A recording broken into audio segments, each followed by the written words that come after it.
গুটিয়ে নিতেন, বিশ্বনবী পাটির মধ্যে সিজদা করতেন। আবার বিশ্বনবী সিজদা করে যখন দাঁড়িয়ে যেতেন, মা আয়েশা আবার আগের মতো পা বিছিয়ে দিতেন। আল্লাহু আকবার। কি ঘর ছিল, টাকা নাই, পয়সা নাই, দামি বিছানা নাই, ফার্নিচার নাই, জুয়েলারি নাই, অর্নামেন্টস নাই, কিন্তু বিশ্বনবীর ঘরের মধ্যে সুখ আর শান্তি আছে না নাই? সুখ আর সুখ। ফজরের নামাজ পড়ে এসে নিজেই মা আয়েশার সাথে রান্না করতে বসে যেতেন, নিজের তলোয়ার বের করে পেঁয়াজ কাটা শুরু করতেন বিশ্বনবী। আল্লাহু আকবার। বিশ্বনবী গ্লাসের যেই মা আয়েশা গ্লাসের যেই জায়গায় ঠোঁট লাগিয়ে মুখ লাগিয়ে পানি পান করতেন, ওই জায়গাটা খুঁজে খুঁজে বিশ্বনবী আবার ওই জায়গায় ঠোঁট লাগিয়ে পানি পান করতেন। কোন সুবহানাল্লাহ। আবার গোশত খাওয়ার পর বিশ্বনবীর স্ত্রী মা আয়েশা হাড্ডি চুষতেন, চষে ফেলে দেওয়া হাড্ডিটা বিশ্বনবী আবার হাতে নিয়ে চষা শুরু করতেন। আল্লাহু আকবার। কি শান্তি, কি সুখ। মা আয়েশাকে বিয়ে করার আগে মা আয়েশার চেহারাটা বিশ্বনবীর কাছে জিবরাইল এনে বলল, ইয়া রাসূলুল্লাহ আখবিরনি, আমাকে বলেন মেয়েটাকে দেখতে কেমন লাগে। বিশ্বনবী বললেন, কার মেয়ে? আপনার বন্ধু আবু বকরের মেয়ে। কেন এনেছো? আল্লাহ ডাইরেক্ট প্রপোজাল দিয়েছে, ডাইরেক্ট প্রপোজ করেছে বিয়ের জন্য। বিশ্বনবী বললেন, তাই নাকি? জিবরাইল বললেন, হ্যাঁ ইয়া রাসূলুল্লাহ, আমি হলাম বিয়ের ঘটক, আল্লাহ হলেন বিয়ের কাজী। বিশ্বনবী বললেন, তুমি যদি বিয়ের ঘটক হও, আল্লাহ যদি হয় কাজী, আমি মুহাম্মদ রাজি। আল্লাহু আকবার। বিয়ে হয়ে গেল, ঘরে দামি কিছু নাই, ফার্নিচার নাই, টাকা পয়সা নাই, কিন্তু বিশ্বনবীর ঘরের মধ্যে সুখ আছে না নাই? বিবিদেরকে এত ভালোবাসতেন, কোনোদিন মারামারি করেন নাই, যৌতুকের জন্য পিটান নাই, কোনোদিন গায়ে হাত তোলেন নাই। কোন ঠিক কিরা? এক একজনকে বিশ্বনবী প্রাণ ভরে ভালোবাসতেন। বিবিরাও বিশ্বনবীর কাছে আবদার করতেন, নানা ধরনের আবদার। বিশ্বনবী সেগুলো পূরণের চেষ্টা করতেন। আবার মাঝে মাঝে রাত্রিবেলা মা আয়েশার সাথে দৌড়াদৌড়ির প্রতিযোগিতা করতেন। কোন সুবহানাল্লাহ। সহিহ হাদিস, মা আয়েশা তখন চিকন ছিল। তাহাজ্জুদের সময় বিশ্বনবী উঠে মা আয়েশারে বললেন, আয়েশা ও আমার কলিজার টুকরা হুমায়রা। মা আয়েশাকে আদর করে বিশ্বনবী হুমায়রা বলতেন। হুমায়রা মানি যেই মহিলা রেগে গেলে, খুশি হয়ে গেলে, রাগের চোটে, খুশির চোটে দুইটা গাল আনার ফলের মতো টকটকে লাল হয়ে যায়। কোন সুবহানাল্লাহ। মা আয়েশা রেগে গেলে গালগুলো লাল হয়ে যেত, গাল দুইটা টকটকে লাল আকার ধারণ করত। বিশ্বনবী তাকে হুমায়রা বলতেন, হুমায়রা মদিনাতে কেউ জেগে নাই, চলো না আমরা দৌড় দৌড় খেলি। মা আয়েশা মহা খুশি, কারণ সব বিবিরাই চায় স্বামীরা একটু রোমান্টিক হোক। কোন ঠিক কিনা? সব বিবিরাই চায় স্বামী আমার দিকে স্পেশাল নজর দেখ। সব বিবিরা চায় স্বামী আমাকে নিয়ে পারলে একটু রেস্টুরেন্টে ঘুরতে যাক, স্বামীরা পারলে আমারে একটু বেড়াতে নিয়ে যাক। এরকম আবদার বিবিদের কাছে আছে না নাই? কিন্তু এমন অনেক স্বামী খুঁজে পাবেন, বছরের পর বছর যায়, বিবিরে সালামও দেয় না। আছে না নাই? খিটখিটে মেজাজ দেখায়, ধমক দেয়, আবার যৌতুকের জন্য পিটায়। আছে না নাই? জোরে বলেন, আছে না নাই? শয়তান দিল যৌতুক, কোরআন দিয়েছে মোহর। আমরা এখন মোহর ছেড়ে দিয়ে যৌতুকের পেছনে হাঁটি। জোরে বলেন ঠিক কিনা? যৌতুকের চেয়ে জঘন্য অপরাধ সমাজে নাই। কুকুরের গোশত খাওয়া যত গুনাহ, যৌতুক তার চেয়েও বেশি গুনাহ। ঠিক কিনা? কুকুরের গোশত খেলে একটা গুনাহ হয়, হারাম খাওয়ার গুনাহ হয়, কিন্তু যৌতুক খেলে দুইটা গুনাহ হয়। এক হলো হারাম খাওয়ার গুনাহ, দুই হচ্ছে শ্বশুর বাড়ির উপরে জুলুম করার গুনাহ। জোরে বলেন ঠিক কিনা? মা আয়েশা বললেন, ইয়া রাসূলুল্লাহ আমি দৌড়াদৌড়িতে রাজি। বিশ্বনবী বললেন, লেটস স্টার্ট দ্য কম্পিটিশন, চলো কম্পিটিশন শুরু করি। ওই যে মদিনার মসজিদের পাশে বড় একটা পিলার দেখা যায়, ওই পিলারের মধ্যে কে যে আগে ধরতে পারে রে আয়েশা, চলো আমরা দৌড় দেই। বিশ্বনবী বললেন, ওয়াহিদ ইসনাইনি তালাতা, 1 2 3 লেটস গো, চলো দেই দৌড়। বিশ্বনবী অপেক্ষাকৃত মোটা ছিলেন, মা আয়েশা চিকন ছিলেন। মা আয়েশা দৌড় দিলেন, বিশ্বনবীকে পেছনে ফেলে ওই পিলার ধরে মা আয়েশা ফার্স্ট হয়ে গেলেন। কোন সুবহানাল্লাহ। মা আয়েশা মহা খুশি, খিলখিলিয়ে হাসছেন। বিশ্বনবী মুচকি হাসতেন। আমার নবী কখনো খিলখিলিয়ে হাসেন নাই। আমার নবী সব সময় মুচকি হাসতেন। মুচকি হাসলে বিশ্বনবীর ঠোঁটও দেখা যেত, হালকা একটু দাঁতও দেখা যেত। পরে আল্লাহু আকবার। সব সময় তিনি তাবাসসুম পছন্দ করতেন। বিশ্বনবী বললেন, ঠিক আছে, আনতিল ফাইজা, তুমি বিজয়ী হয়েছো। তার ঠিক 6 বছরের পরের ঘটনা। এই 6 বছরের ব্যবধানে মা আয়েশার আগের মতো চিকন নাই, মা আয়েশারে মোটা বানিয়ে দিয়েছে কে? আবার 6 বছর পরে বিশ্বনবী তাহাজ্জুদের সময় উঠলেন, মা আয়েশারে ডেকে বললেন, আয়েশা মদিনার কোন লোক জেগে নাই, সবাই ঘুমিয়ে আছে, চলো আজকে রাতেও দৌড় দৌড় খেলি। মা আয়েশা বললেন আমি রাজি, চলেন শুরু করে দেই। বিশ্বনবী আবার ওই জায়গায় যেয়ে দাঁড়ালেন, বললেন ওই যে মসজিদে নববীর পিলার দেখা যায়, কে কার আগে পিলার ধরতে পারে? রেডি, আমরা শুরু করে দেই। 1 2 3 স্টার্ট, গো। বিশ্বনবীও দৌড়, মা আয়েশাও দৌড়, জনমের দৌড়, আইজও দৌড়, কাইলও দৌড়। কে কারে হারাতে পারে? বিশ্বনবী আগের মতোই আছেন, কিন্তু মা আয়েশারে মোটা বানিয়ে দিয়েছে কে? এবার আর বিশ্বনবী চান্স দেন নাই মা আয়েশারে। বিশ্বনবী ওই দিন আসলে ইচ্ছা করে হারেন নাই, মা আয়েশারে জিতানোর জন্য দেরিতে গিয়েছেন। কোন ঠিক কিরা? আমার নবী যদি শক্তি দিয়ে দৌড়ায়, নবীর সাথে কেউ দৌড়ে জিততে পারে না। জোরে বলেন ঠিক কিরা? মদিনাতে বিশ্বনবী যখন ঘোড়া হাঁকাতেন, সাহাবীরা বলতেন 1 মিনিটের মধ্যে, আধা মিনিটের মধ্যে বিশ্বনবীর ঘোড়া যে কত সামনে চলে যেত। সামনে আমরা ধোঁয়ার বালি দেখতাম, বিশ্বনবীরে খুঁজে পাওয়া যেত না। আল্লাহু আকবার। আবার তিনি যখন ওট হাঁকাতেন, পাগলের মতো বাতাসকে পেছনে ফেলে ওটগুলো দৌড়াতো। আদবা আর কসওয়া, আদবা আর কসওয়া, এই দুইটা ওট নবী ব্যবহার করতেন। নবী কি ব্যবহার করতেন এগুলো জানেই না।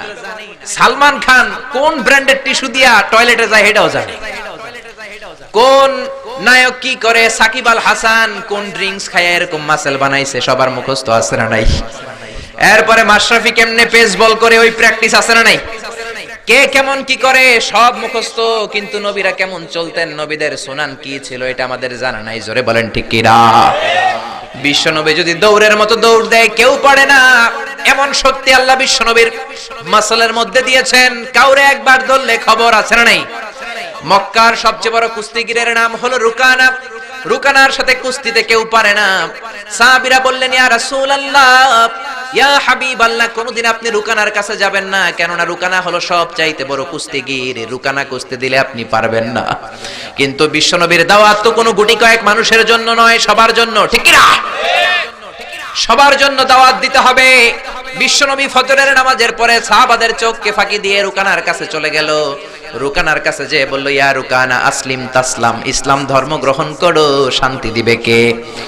রুকানা বলে ধর্ম গ্রহণ করব না, একটা শর্তে করতে পারি, কুস্তিতে মুসারাআতে যদি আমাকে হারাতে পারো, আমাকে যদি কুস্তি খেলে হারিয়ে দিতে পারো, তাহলে আমি কালিমা পড়ে নেব। বিশ্বনবী বললেন আমি তো কুস্তি লাগি না, আমি কাউরে মারি না, তবে জাহান্নামের মাইর থেকে বাঁচানোর জন্য আমি এসেছি। বলেন ঠিক কি না? রুকানা বলে না না, আমি রাজি হব না, আমাকে হারিয়ে দিতে পারলে তবেই আমি কালিমা পড়তে রাজি। বিশ্বনবী দয়ার নবী, মায়ার নবী, একটা লোক যদি জাহান্নামের আগুন থেকে বাঁচে এইটা বিশ্বনবী বেশি বেশি চাইতেন। বিশ্বনবী রাজি হয়ে গেলেন। এবার কুস্তি লাগার পালা। রুকানা একটা হাফ প্যান্ট পরে পজিশন নিচ্ছে। রেসলিং খেলা দেখেন নাই? ডোনাল্ড ট্রাম্পের ট্রাম্প টাওয়ারের ভিতরে এটি খেলে, গায়ের মধ্যে তেল মেখে কুস্তিতে পজিশন নিচ্ছে। বিশ্বনবী পজিশন নেয় না, রুকানা লাফায়, আমার নবী লাফায় না। বিশ্বনবী রুকানারে ডেকে বলল রুকানা লাফাও কেন? রুকানা বলে এই খেলা খেলতে হলে সবার লাফাতে হয়, তুমি লাফাও না কেন? মুহাম্মদ তুমিও লাফাও। বিশ্বনবী বললেন আমি লাফালাফি পছন্দ করি না। আমার নবী সেলাইবিহীন লুঙ্গি ব্যবহার করতেন। সেলাই ছাড়া লুঙ্গি পরে যদি কেউ লাফালাফি করে বাতাসে সতর খুলে যাওয়ার সম্ভাবনা আছে না নাই? বিশ্বনবী লাফালাফি করেন না, দাঁড়িয়ে আছেন। রুকানা বলে মুহাম্মদ তুমি আগে বক্সিং মারো। বিশ্বনবী বললেন আমি কাউরে মারি না, কারণ আমারটা খাইয়া হজম করার যোগ্যতা কারো নাই। ঠিক কি না? বিশ্বনবী বললেন আমি মারবো না, তুমি মারো। রুকানা বলে তুমি মারো। রুকানারও রাজি করাতে পারেন না। বিশ্বনবী বক্সিং মারেন নাই। বিশ্বনবীর মোবারক ডান হাতটা নিয়ে রুকানার বাম কাঁধের মধ্যে টাচ করে বিশ্বনবী বললেন ও রুকানা এত লাফাও কেন, এত লাফাও কেন? বিশ্বনবী ডান হাত দিয়ে কাঁধের মধ্যে ধরতে দেরি, মুহূর্তের মধ্যে রুকানা বেহুশ হয়ে যায়। আল্লাহু আকবার। সবাই রুকানার মাথার মধ্যে পানি ঢালে হুশ করে বলে রুকানা তুই তো বড় শিয়ানা। ওরে রুকানা তুই তো বড়, তোর শিয়ানাগিরি গেল কই? আব্দুল্লাহর বেটা মুহাম্মদ তোরে ঘুষি দেয় নাই, কিক মারে নাই, বক্সিং মারে নাই, শুধু একটু ধরেছে, বেহুশ হলি কেন? রুকানা বলে আরে তোরা তো জানিস না, তোরা কিছু দেখিস নাই, তোরা দেখেছিস মুহাম্মদ হাত দিয়ে আমার গায়ের মধ্যে ধরেছে, আসলে ওইটা হাত ছিল না, আমার মনে হয় গোটা উহুদ পাহাড়টা এসে আমার কাঁধের উপরে চেপে বসেছে। জোরে কোন সুবহানাল্লাহ। বিশ্বনবী রুকানাকে বললেন রুকানা তুমি তো হেরে গেলা, এবার কালিমা পড়ো। কয় না না আমি রেডি আছিলাম না, তুমি আগে ধরছো। মুনাফিকেরা মিথ্যা বলে। জোরে বলেন ঠিক কিনা? কাফিরেরা মিথ্যাবাদী হয়। বিশ্বনবী বললেন ঠিক আছে তাহলে আবার লাগবো। রুকানা বলল তুমি মারো। বিশ্বনবী বললেন প্রথমটা আমি মেরেছি, এইবার তুমি মারো। রুকানা বলে আমি মারবো না, তুমি মারো। বিশ্বনবী আবার রুকানাকে ধরলেন, মুহূর্তের মধ্যে রুকানা আবার বেহুশ হয়ে যায়। সুবহানাল্লাহ কইতে বললেন না? হুশ ফিরানো হলো। আবার সবাই মাথায় পানি দেয়, আর জেগে ওঠার পরে বলে, রুকানা তুই তো বড় শাহনাগীর গেল কই? রুকানা বলে, আবার ওই যে উহুদ পাহাড়, উহুদ পাহাড়, উহুদ পাহাড় আমার কাঁধের উপরে চেপে বসেছে, তোমরা তো খালি চোখে দেখো নাই। বিশ্বনবী বললেন, এবার কালিমা পড়ো। রুকানা বলে, না না, আমার পেটে ক্ষুধা ছিল, আমার গায়ে শক্তি কম ছিল, আমি প্রস্তুত ছিলাম না, পেট ভরে খাবো, খেয়ে দে তোমার সাথে আবার লাগুম। দাইন দাইন তিন দাইন, দাইন দাইন কয় দাইন? খেলা এরকম বলে না অনেকে, দাইন দাইন তিন দাইন, আবার লাগবো, আবার খেলা হবে। আবার বিশ্বনবী ধরলেন, আবার বেহুশ। বিশ্বনবীকে তোরে আর কত বেহুশ করুন? এজন্য আমার নবীর গায়ে শক্তি আছে না নাই? মা আয়েশার সাথে যদি বিশ্বনবী প্রথমবার জোরসে দৌড় দিতেন, কোনোদিন মা আয়েশা পারতো না। মা আয়েশারে জিতিয়ে দেওয়ার জন্য ইচ্ছা করে আস্তে দৌড়েছেন। এবার দ্বিতীয়বার যখন দৌড়ের পালা, মনে আছে তো না ভুলে গেছেন? বিশ্বনবী বললেন 1 2 3 দৌড় দাও। মা আয়েশাও দিলেন দৌড়, বিশ্বনবীও দিলেন দৌড়। এবার মা আয়েশাকে আর চান্স না দিয়ে বিশ্বনবী দৌড়ে যেয়ে পিলার ধরলেন। এবার আর মা আয়েশার মুখে হাসি নাই, এবার রেগে আছে, একেবারে গড়গড় করছে, রেগে জিততে পারে নাই। হেরে গেলে মেয়েদের একটা আলাদা রাগ আছে না নাই? বিশ্বনবী আয়েশার কাছে গেলেন, ডেকে বললেন, হুমায়রা হাদিহি সাবাকাতু বিতিলকা, হাদিহি সাবাকাতু বিতিল, কই যে 7 বছর আগে তুমি আমারে দৌড়ে হারিয়ে দিয়েছিলা, আজকের এই রাতের দৌড়ের প্রতিযোগিতায় তোমারে হারিয়ে ওইটার প্রতিশোধ নিয়ে নিলাম। কোন সুবহানাল্লাহ। মাঝে মাঝে এরকম বউয়ের সাথে প্রতিশোধ খেললে ভালোবাসা বাড়ায় দেয় কে? এজন্য সুযোগ পেলে দৌড়াদৌড়ি খেলবেন। রাজি আছেন তো? নাকি লাড়ি লইয়া হেতেরে দৌড়ায় যান, আর হেতিও বাসাল্লাই দেয় দৌড়? ওই দৌড়া দৌড়ি না, আমিয়া ভালোবাসার দৌড়া দৌড়ি। বিবি আপনার জন্য সাজে, বিবি আপনার জন্য পার্লারে যায়, বিবি আপনার জন্য লিপস্টিক দেয়। একদিনও বিবিরে বললেন না তুমি সুন্দরী? পাশের বাড়ির বড় ভাই বলল, ভাবি আপনার হেব্বি লাগতেছে। ভেজাল আছে না নাই? কথা বলেন, আছে না নাই? আপনার বিবি আপনার জন্য গহনা পরে, আপনার জন্য জুয়েলারি পরে, আপনার জন্য সুন্দর শাড়ি পরে, খোপায় ফুল দেয়, আপনার কাছ থেকে প্রশংসা চাই। একদিনও নজর করে বললেন না তুমি সুন্দরী, তুমি অপ্সরী, অনন্যা, সুস্নিগ্ধা, সুহাসিনী, সুকেশিনী, সুভাষিনী, অসূর্যম পোষা, কাজল কালো কেশ, মেঘ কালো কেশ, ডাগর ডাগর হরিণের মতো তোমার দুটি চোখ, একদিনও বললেন না। কিন্তু আপনার ছোট ভাই একদিন বলে ফেললো, ভাবি তোমারে যা লাগতেছে না। ভেজাল বেশি না কম? এজন্য খবরদার, বিবির প্রশংসা করেন, বিবির প্রশংসা করেন। মহিলারা প্রশংসা শুনতে বেশি ভালোবাসে। মহিলাদের সাথে যদি ঝগড়া করেন, ঝগড়া আরো বেড়ে যাবে। মহিলাদেরকে যদি প্রতিদিন কয়েকবার করে বলেন I love you, I am sorry, খুশি হয়ে যাবে। কোন ঠিক কিনা?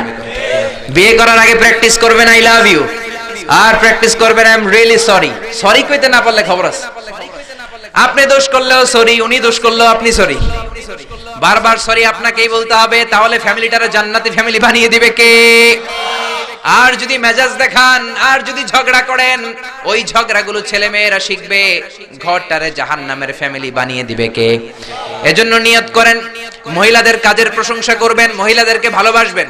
বিশ্বনবী বলেন, হুব্বিবা ইলাইয়া মিন দুনিয়াকুম সালাস, এই দুনিয়ার 3টা জিনিস আমাকে আল্লাহ পছন্দনীয় করে দিয়েছে। 1 নম্বরে আত্তিব, আমি পারফিউম বা আতর ইউজ করতে পছন্দ করি। 2 নম্বরে হলো আন-নিসা, মহিলাদেরকে পছন্দ করি। 3 নম্বরে কুররাতু আইনি ফিস সালাহ, নামাজের মধ্যে যখন দাঁড়িয়ে থাকি সেটাও পছন্দ করি। আল্লাহু আকবার। আমার নবী পারফিউম দিতেন বেশি বেশি, আমরা দেই এইখানে, নবী দিতেন এইখানে। কারণ বিশ্বনবী আতর ব্যবহার করার পরে সারাদিন যত মানুষের সাথে মুসাফা করতেন, বিশ্বনবীর ব্যবহার করা আতরের ঘ্রাণ সব মানুষের হাতে হাতে চলে যেত। সুবহানাল্লাহ। আবার বিশ্বনবী মহিলাদেরকে ভালোবাসতেন, আবার বলতেন, আল্লাহ আমার কোন ছেলে সন্তান বাঁচিয়ে রাখে নাই, শুধু মেয়েগুলোরে বাঁচিয়ে রেখেছে। আবার ফাতেমার ব্যাপারে বলতেন, ফাতিমা তু বিদউম মিন্নি, ফাতেমা আমার কলিজার টুকরা, যে ফাতেমারে কষ্ট দেয় সেজন্য আমারে কষ্ট দেয়, সেজন্য যে ব্যক্তি ফাতেমার মুখের মধ্যে হাসি ফুটিয়ে দেয়, সেজন্য আমি বিশ্বনবীর মুখের মধ্যে হাসি ফুটিয়ে দেয়। আল্লাহু আকবার। এইজন্য নারীদের প্রশংসা করতে রাজি আছেন তো? স্ত্রীর সাথে ভালো সম্পর্ক রাখতে রাজি আছেন তো? এক ওয়াজে একজন মোটিভেটেড হয়েছে আলোচনা শুনে, যে না, বিবির প্রশংসা করতে হবে, আজীবন তো খারাপ আচরণ করলাম, আজকে যে একটু প্রশংসা করে দেখি। বাড়িতে চলে গেছে, বিবির প্রশংসা করবে। বিবি খাবার দিয়েছে, খেতে বসেছে, স্বামী খায় আর বিবি বসে বসে দেখছে, স্বামী মিটমিট করে হাসে। বিবি বলে, ওয়াজ থেকে আসছো, এবার খাবার খাচ্ছ, ভালো কথা, মিটমিট করে হাসো কেন? বিবি বলে, মিটমিট করে হাসো কেন সেটা বলো। স্বামী কয় মিটমিট করে হাসি হচ্ছে, এর কারণ হচ্ছে আজকে যে খাবারটা খাচ্ছি রান্নাটা এত মজা হয়েছে না, এত মজার রান্না আমার জীবনে খাই নাই। রান্না মজা হয়েছে শুই না, বিবি তেলে বেগুনে জ্বলে উঠছে, কি রান্না মজা হয়েছে। 10 বছর ধরে রান্না করে খাওয়ায় একদিনও রান্নার প্রশংসা করলা না। আজকে পাশের ঘরের ভাবি একটু গরুর গোশতের তরকারি পাঠাইছিল, ওইটা দিয়েই ডিনার দিছিলাম, রাতের খাবার দিছি, রান্না বান্নার করি নাই। ওই রান্না তোমার এত ভাল লাগছে, খাও জনমের খাওয়া, আর রান্না করবো না তোমার জন্য। এজন্য প্রশংসা করবেন, খুব ভালো কথা, কিন্তু জেনে বুঝে প্রশংসার দরকার আছে না নাই? বিবির সাথে যদি ভালোভাবে প্রশংসা করেন, ভালো আচরণ করেন, ফ্যামিলিটারে সুন্দর বানিয়ে দিবে কে? বিবির চেহারার দিকে রহমতের নজর দিয়ে তাকালে চোখের সগীরা গুনাহগুলো মাফ করে দেয় কে? আবার বিবির হাতের সাথে যখন আপনার হাতটা আপনি মিলান, 2 হাতের সগীরা গুনাহ মাফ করে দেয় কে? এজন্য সম্পদ দেখলেই মনে করবেন না মহা সুখে আছে, দুঃখেও থাকতে পারে। বিশ্বনবীর ঘরে সম্পদ ছিল না, কিন্তু সুখ আছে না নাই? বলছিলাম ডোনাল্ড ট্রাম্প পৃথিবীর অনেক বড় ধনী, ধনী হলেই যে সুখ এমনটা নাও হতে পারে, কোন ঠিক কিনা? টাইমস ম্যাগাজিনের রিপোর্ট অনুযায়ী ডোনাল্ড ট্রাম্পের সম্পদের পরিমাণ হচ্ছে 3.4 বিলিয়ন ইউএস ডলার। সে হচ্ছে মাল্টি বিলিয়নিয়ার, 324 নাম্বার ধনী পৃথিবীর। এত সম্পদ আল্লাহ তারে দিয়েছে।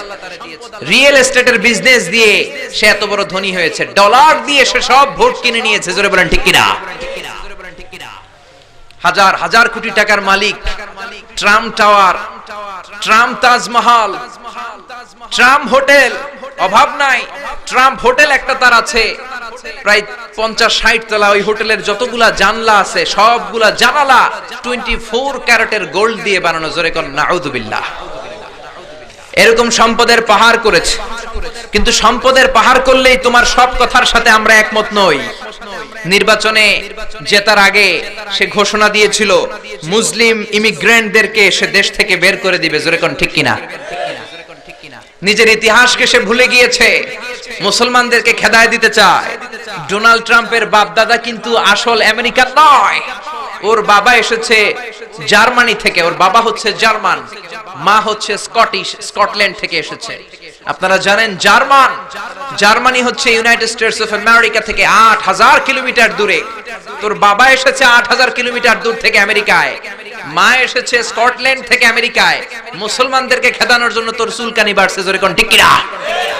এজন্য এসব কথা বলো না, নিজের দেশের জনগণের সেবা শুরু করে দাও। সাইয়েদনা ওমরে ফারুকের জীবনী পড়া শুরু করে দাও। বিশ্বনবীর জীবনী পড়ে যদি আমেরিকার 4টা বছর কাটাও, তোমার জীবনটারে সুন্দর করে দিবে কে? আবার মুসলমানদেরকে সন্ত্রাসী উপাধি দেওয়ার জন্য সে সেরা।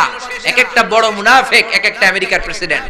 বিল ক্লিনটন ছিল এক মুনাফিক, তারপরে এসেছে জর্জ ডব্লিউ বুশ, আরেক বড় মুনাফিক। এরপরে গত টার্মে এসেছে বারাক ওবামা। ওর একটা প্রোগ্রামে আমি নিজেও ছিলাম। ও যে কত বড় মুনাফিক কল্পনাও করতে পারবেন না। আর সব মুনাফিকদের হারিয়ে মুনাফিকদের সর্দার আব্দুল্লাহ ইবনে উবাই ইবনে সালুলের চেহারায় এসেছে ডোনাল্ড ট্রাম্প। জোরে বলেন ঠিক কিনা? আমেরিকার প্রেসিডেন্ট গুলো এক এক সময় এক একটা আবিষ্কার করে। বিল ক্লিনটন আবিষ্কার করেছিল তালেবান, জর্জ ডব্লিউ বুশ আবিষ্কার করেছিল আল কায়েদা, বারাক ওবামা আবিষ্কার করেছে আইএস। ডোনাল্ড ট্রাম্প যে কি আবিষ্কার করে আল্লাহই জানে। জোরে কোন ঠিক কিনা? গোটা বিশ্বে সন্ত্রাস তারাই করেছে। জাপানের হিরোশিমা নাগাসাকির মধ্যে পারমাণবিক অস্ত্র বম ব্লাস্ট করে লক্ষ লক্ষ জাপানিজদের মেরেছে। ইরাকে তারা মেরেছে। আবার আফগানিস্তানকে ছিন্ন বিচ্ছিন্ন করেছে। ওই আবু গারিব কারাগারের কথা এখনো আমরা ভুলি নাই, ঠিক কিনা? গুয়ান্তানামো বে কারাগারের কথা, যেখানে নির্মমভাবে মুসলমানদেরকে হত্যা করা হয়েছে, এখনো আমরা ভুলি নাই, কোন ঠিক কিনা? গুয়ান্তানামো বেতে যখন হত্যা করা হয় তখন সন্ত্রাস হয় না, তখন টেরোরিজম হয় না, তখন মানবাধিকার লঙ্ঘন হয় না। সব মানবাধিকার লঙ্ঘন করে মুসলমানেরা। জোরে কোন ঠিক কিনা? এজন্য তোমার জন্য ভালো হবে Donald Trump read all the biography of the last messenger, read and scan all the biography of the second caliph of Islam, ওমরে ফারুক। ওমরে ফারুকের জীবনী পড়ে যদি আমেরিকা চালাও, বিশ্বনবীর জীবনী পড়ে যদি আমেরিকা চালাও, আমেরিকাটাকে ঠিকই আল্লাহ সুপার পাওয়ার রাখবে। জোরে বলেন ঠিক কিনা? তা না হলে এমনও হতে পারে ডোনাল্ড ট্রাম্পের মাধ্যমেই আমেরিকার এই সুপার পাওয়ার ক্ষমতা ধ্বংস হয়ে রাশিয়া বা চীন পরাশক্তি হয়ে পৃথিবীতে আবির্ভাব করতে পারে। জোরে বলেন ঠিক কিনা? এজন্য আমরা কোরআন থেকে শুনবো, যেই কোরআন আমাদেরকে হেদায়েত দেয়, যেই কোরআন আমাদেরকে সরল সঠিক পথ দেখায়। জোরে বলেন ঠিক কিনা? কোরআনটাই হচ্ছে হেদায়েতের পথ, আর হেদায়েতের চাবিকাঠি একজনের হাতে, তিনি কে? জোরে বলেন। আল্লাহ বললেন, ইন্নাকা লা তাহদি মান আহবাবতা ওয়ালাকিন্নাল্লাহা ইয়াহদি মান ইয়াশা। ও নবী, আপনি চাইলে হেদায়েত দিতে পারবেন না। হেদায়েতের ক্ষমতা আমি আপনারে দেই নাই, হেদায়েতের মালিক আপনারে বানাই নাই। হেদায়েত একজন করেন, তিনি কে? আল্লাহ। এই জমিনে অনেক নবী ছিল, বাবা ছিল নবী, ছেলের হেদায়েত করতে পারে নাই। ছেলে ছিল নবী, বাবার হেদায়েত করতে পারে নাই। স্বামী ছিল নবী, বিবির হেদায়েত করতে পারে নাই। এই জমিনে অনেক বিবি ছিল আল্লাহর প্রিয় বান্দি, স্বামীর হেদায়েত করতে পারে নাই। কোন ঠিক কিনা? সাইয়েদনা ইব্রাহিম আলাইহিস সালাম, তিনি ছিলেন নবী, উলুল আজমি মিনার রাসূল, জালিল কাদার পয়গম্বর। তার বাবা আজহার ছিল কট্টর কাফের মুশরিক ছিল। ছেলে নবী হয়েও বাবার কিন্তু হেদায়েত করতে পারে। আবার সাইয়েদনা নূহ আলাইহিস সালাম ছিলেন নবী, আউয়ালুর রাসূলি ফিল আলাম, পৃথিবীর প্রথম রাসূল। বাবা নবী হয়ে, রাসূল হয়ে নূহ আলাইহিস সালাম নিজের ছেলের হেদায়েত করতে পারে নাই। আবার লূত আলাইহিস সালাম অনেক বড় নবী ছিলেন, উনি ওনার বিবির হেদায়েত করতে পারেন নাই। আবার আসিয়া অনেক বড় আল্লাহর ওলি ছিলেন, আসিয়া কিন্তু তার স্বামী ফেরাউনের হেদায়েত করতে পারে নাই। জোরে বলেন ঠিক কিনা? এজন্য হেদায়েতের মালিক কে? আল্লাহ বললেন, যালিকাল কিতাবু লা রাইবা ফীহি হুদাল লিল মুত্তাকিন। This is the book whereof there is no doubt in it and a guidance to those who are muttaqin. এটা এমন বই, যে বইয়ে কোনো ভুল নাই, যে বইয়ে কোনো সন্দেহের লেশ মাত্র নাই। মুত্তাকিনদের জন্য হেদায়েত করে এই কোরআনটারে নাজিল করেছে কে? এজন্য কোরআনের মধ্যে হেদায়েত আছে না নাই? এজন্য মানলে এই কিতাবটাকে পুরোটা মানতে হবে। কিছু মানলাম, কিছু ছাড়লাম, এমনটা করা যাবে? জোরে বলেন। কোরআনে সূরা আছে 114টা, 114টা চ্যাপ্টার রয়েছে, 114টা সূরা রয়েছে। মানলে 114টাই মানতে হবে। জোরে বলেন ঠিক কিনা? একদল আছে বেছে বেছে মানে, নরম নরম কথাগুলো মানে, গরম কথা মানতে চায় না। আছে না নাই?